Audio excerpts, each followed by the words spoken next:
Hindi nga po mga idol kagaya ng mga nagdaang buwan, medyo nahihirapan nga po ngayon ang super team ng Clippers na manalo sa pagkakapanalo lamang nila ng 5 beses sa kanilang huling 10 laro. Maliban dyan, hindi rin naman nga sila manalo-nalo laban sa mga top team sa Western Conference katulad na lamang ng Oklahoma City Thunder, Denver Nuggets, Minnesota Timberwolves at maging ang kanilang huling nakalaban na New Orleans Pelicans. Pero sa kabila nga po ng hindi magandang nangyayari ngayon sa Los Angeles Clippers, hindi rin naman nga daw dapat ikabahala ng kanilang mga fans, gayong mismo ang sikat na NBA analyst na si Charles Barkley ang nagsabi na isa pa rin ang Clippers sa mga kakatakutan pagdating ng playoffs. Well, bagamat man sunod-sunod ang pagtatamo ng injury ng kanilang mga superstar, inaasahan rin naman na makukumpleto ang kanilang lineup bago magsimula ang postseason. At kapag nangyari ito, makikita na naman nga ninyo kung gaano kalakas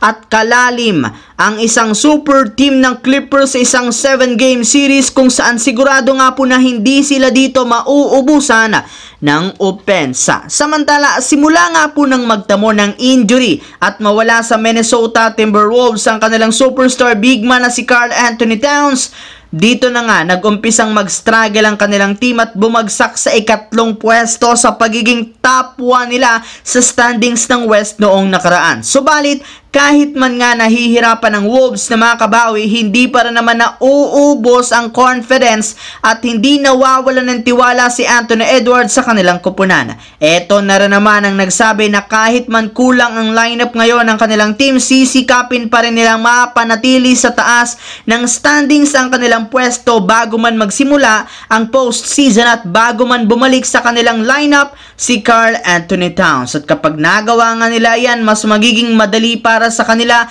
na magdomina sa kanilang mga paglalaro ang 7-game series sa West Playoffs. Yes, mga idol, sinabi nga nito na dodominahin pa rin ang lahat ng kanilang mga makakalaban sa postseason kapag nabuo na ang lakas at nakompleto muli ang kanilang lineup. Samantala, katulad nga po ng inaasahan matapos nga ang ilang games na pagkawala ni Stephen Curry, pinayagan na nga itong maglaro ng Golden State Warriors sa kanilang game kontra sa Los Angeles Lakers. Kaya medyo match na nga daw ang kanilang bakbakan since pareho ngang available ang superstar ng bawat kupunan, sadyang hindi pa 100% fully recovered si Stephen Curry. Halata nga ito dahil wala nga tong score sa first quarter, pero kahit gano'n naandyan pa rin naman si Klay Thompson, kaya maganda ang simula ng Warriors since hindi nga nagkakalayo ang kanilang scoring at nakakasabay sila sa opensa ng Lakers na pinangunahan rin naman ni LeBron at Anthony Davis na sobrang agresibo ngayong araw matapos silang mapahiya sa kanilang last game kontra sa Kings. Ang kaso,